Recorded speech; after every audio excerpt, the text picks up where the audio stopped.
হাজং সম্প্রদায়ের বিশেষ একটি ট্রেডিশনাল খাবার হলো বিশি ভাত সাথে লিবা শাক, যা ঘরে নতুন অতিথি এলে বা বিশেষ আপ্যায়নে তারা করে থাকেন। বিশি ভাত মূলত বিন্নি ভাত, বিন্নি চাল দিয়ে যেটা রান্না করা হয়। তবে এই বিন্নি ভাত রান্নার স্টাইল একটু ভিন্ন।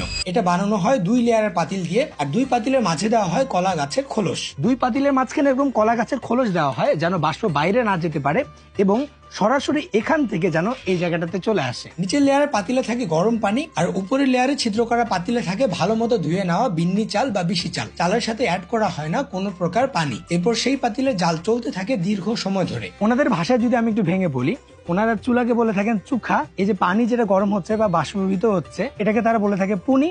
আর উপরে যে ভাত, এটাকে তারা বলে থাকেন বিশি ভাত। চাল যেন পাতিলের সাথে লেগে না যায়, এজন্য একটু পরপর নেড়ে চেড়ে দেওয়া হয়। অপেক্ষার মাঝে চলে হালকা ব্রেক, আর তার সাথে চলে জাম্বুরা খাওয়ার পর্ব। পাহাড়ের চাষ করা জাম্বুরা খেতেও অনেক মিষ্টি। নেত্রকোনা জেলা কলমাকান্দায় পাহাড়ের কোল ঘেঁষে এখনো বাস করছেন এবং নিজেদের জীবিকা নির্বাহ করছেন বহু হাজং সম্প্রদায়ের পরিবার। রান্নার শেষ পর্যায়ে প্রস্তুত করা হয় নারকেল। কোরানো নারকেল চালের সাথে অ্যাড করা হয় এর টেস্ট বাড়ানোর জন্য। তারপর তা সেদ্ধ হলে খাওয়ার জন্য নামিয়ে ফেলা হয়। ভাতের সাথে খাওয়ার জন্য প্রস্তুত করা হয় লিবা শাক। এটা অনেকটা রাজবংশীদের খাবারের মতোই একটা খাবার। প্রথমে গরম পানিতে সোডা, কেটে নেওয়া কাঁচা মরিচ, লবণ, মসুর ডাল, ছোট ছোট দুটো চাপা শুটকি, সজনে পাতা একসাথে নেড়ে চেড়ে সেদ্ধ করতে থাকা হয়। সাথে একটু চালের গুঁড়া পানিতে মিশিয়ে দেওয়া হয় মিশ্রণে। ব্যাস কিছুক্ষণ জাল দিলেই তৈরি হয়ে যায় লিবা শাক। অনেকটা আমাদের দেশের উত্তরবঙ্গের বা রংপুর অঞ্চলের শোলকা বা প্যালকা রান্নার মতো, বাট কিছু অংশে এখানে ডিফারেন্স আছে। এবং পরিবেশনের পালা, বাড়িতে খেতে বসে সবাই একসাথে। আমি প্রথমে একটু বেশি ভাত ট্রাই করে দেখি। প্রচুর স্টিকি, চালের সাথে হালকা হালকা নারকেল মুখে পড়ে, এটার কারণে আরো বেশি ভালো লাগে। বাট এডিশনাল এখানে যেহেতু কোনো সুগার অ্যাড করা হয়নি, যার কারণে এটাতে কোনো মিষ্টি লাগে না এবং মোটামুটি ভালোই লাগে খেতে।